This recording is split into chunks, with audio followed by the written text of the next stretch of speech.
Hello, Nick here from TechNuovo and welcome back to the channel.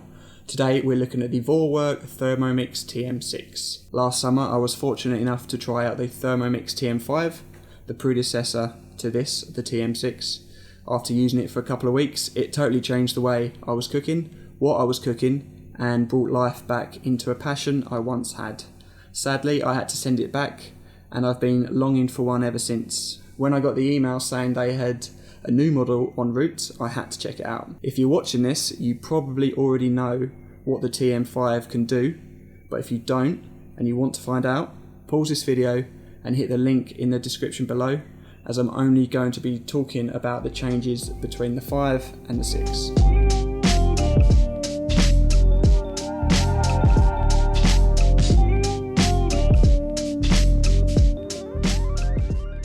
Firstly, the appearance of the TM6 is near on identical to the TM5. The only noticeable difference is the screen, which has increased to 6.8 inches. This is a fantastic upgrade and perhaps one of the best, as although the previous model had a touchscreen, it was considerably smaller, harder to read and navigate. Other notable changes include the removal of the cook key. The cook key is no longer a thing.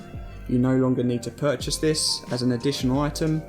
So those simple recipes that were on the cook key are now built into the TM6. The recipes remain limited, but Cookie Do returns, which is a £30 a year subscription service which gains you access to tons of recipes.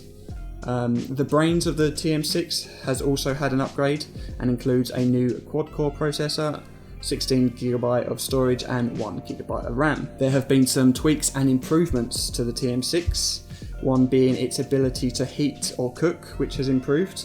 The TM6 can now heat from 100 to 320 Fahrenheit in 1 degree steps for better accuracy. The weighing scale function has also had a similar upgrade and is a lot more accurate now, allowing you to measure in 1 gram increments, and it works. It works really well.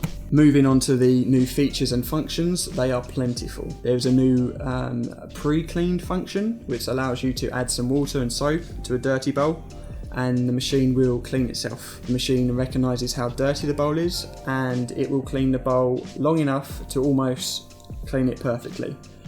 It works well if you have made a puree or a sauce, but if you've got something tough on the bowl like a caramel or some burnt oil or something, you're going to need to put it in the sink and give it an extra scrub.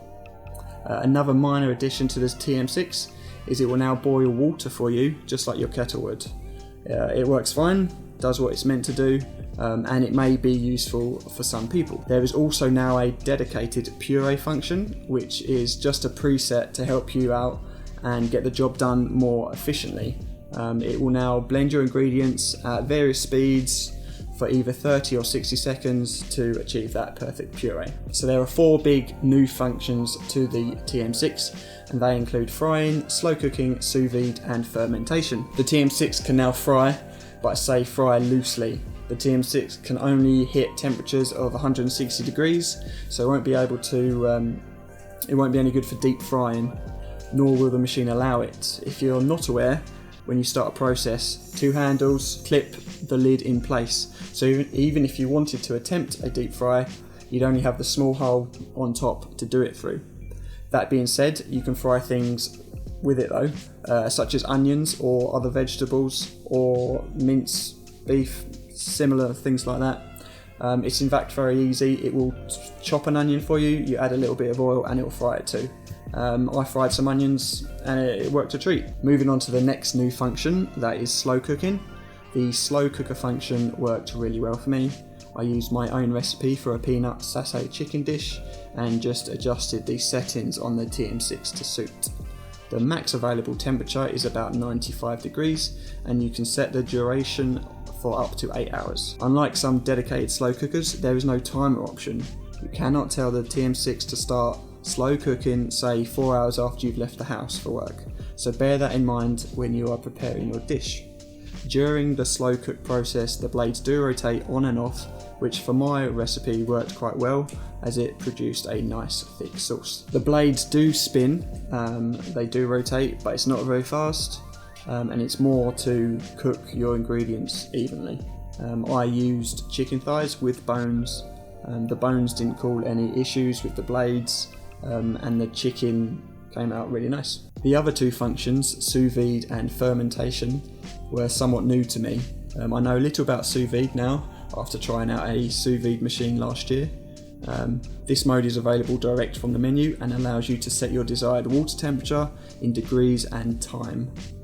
I followed a similar recipe to before to cook a steak. I was able to set the temperature accurately and cook my steak to medium rare.